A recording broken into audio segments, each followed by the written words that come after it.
Hi guys, hope you are fine. I'm fine, thank you. Sujan easy ইংলিশের পক্ষ থেকে তোমাদেরকে আরও একবার সাদর সম্ভাষণ জানাচ্ছি। আজকে আমি স্পোকেন নিয়ে একটু কথা বলবো, যেটা একদমই খুবই একটা ইজি বিষয় আমার কাছে। আমার আমার মনে হয় তোমাদের কাছেও হবে। Once I was also feel that if I could speak English like somebody else, someone who can speak English fluently before me, তখন আমি ভাবতাম যে হ্যাঁ, আমি যদি কারোর মতো ওই লোকটির মতো ইংরেজিতে কথা বলতাম অনেক ফ্লুয়েন্টলি। আসলে এটা আমার মনে হয় যে এটা খুব কঠিন কিছু নয়, তোমরা যদি একটু চেষ্টা করো হয়ে যাবে। এর জন্য কিছু টেকনিক, কিছু আমরা রুলস ঠিক না, আমরা কিছু ওয়ার্ড যদি সঠিকভাবে ইউটিলাইজ করি সেটা হয়ে যাবে।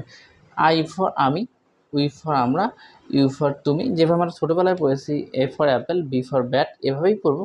আই আমি, উই আমরা, ইউ তুমি, হি সে, দে তারা, ইট ইহা, নেম যদি থাকে নেমটাই হবে। আসলে এই প্রণানগুলো একটা শুধু নাউন আছে, যে প্রণানগুলো খুবই ভাইটাল একটা ভূমিকা পালন করে আমাদের ইংরেজি বলার ক্ষেত্রে, সেগুলো আমরা আজকে একটু শিখব। এগুলোর প্রয়োগ আমরা কিছু দেখাবো। এই ওয়ার্ডগুলো আমরা সবাই জানি, এই প্রণানগুলো সবাই জানি, এগুলোর অর্থও জানি, কিন্তু আমরা সঠিকভাবে ইউটিলাইজ করি না বা ব্যবহার করি না। যেমন আমি যদি বলি আটটি প্রোনাউন্সের সঙ্গে যে কোনো ভার্ব, পৃথিবীর যে কোনো ভার্ব, তোমরা জানো যে ভার্বগুলোর 3টি ফর্ম আছে, আরও 2টি এডিশনাল ফর্ম আমরা দিয়ে দিই।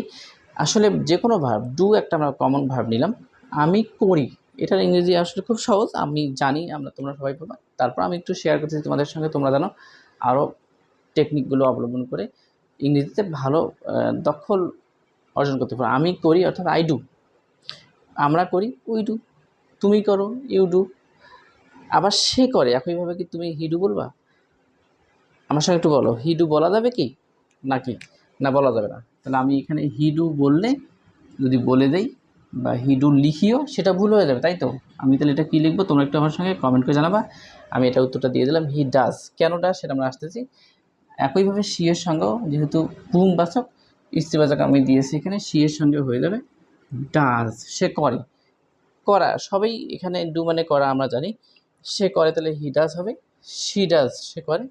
একইভাবে ইট, ইট হচ্ছে একটা প্রোনাউন, ইট ডাজ।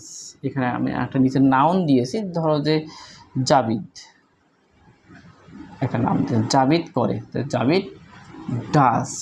এখন শিক্ষার্থী বন্ধু, আমাদের প্রশ্ন তোমরা আমাকে অবশ্যই করবা, কমেন্ট করবা যে ডাজ কেন হলো। আমি যদি অন্য কোনো ভার্ব দিই, শুধু কি ডাজ ডু হওয়াতেই ডাজ হলো, নাকি অন্য কোনো ভার্ব? যেমন আমি যদি একটা ভার্ব দিই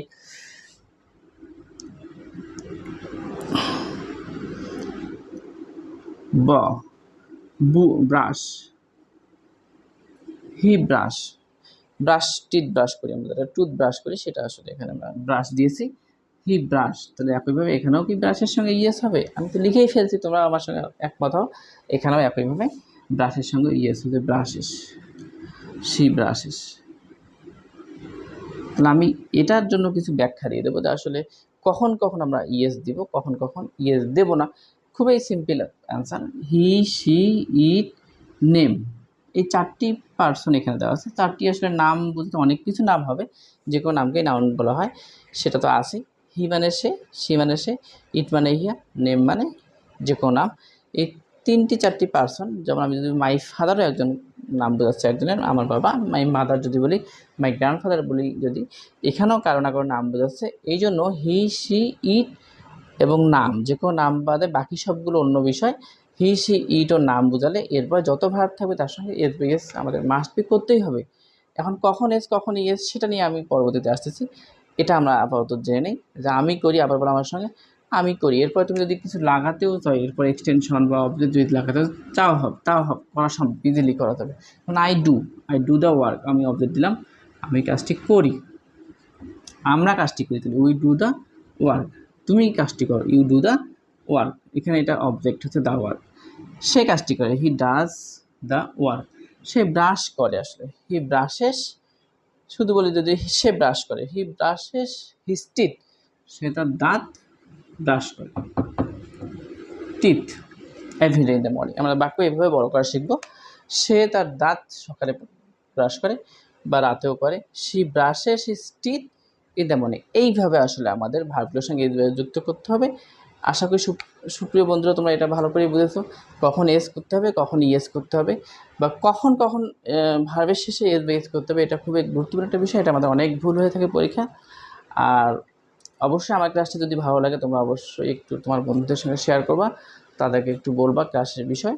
আর যদি এখন আমার ক্লাসটি সাবস্ক্রাইব করে না থাকো, অল টাইম ক্লাস পেতে সাবস্ক্রাইব করে ফেলো। Thank you, see you again, stay connected with me, thank you.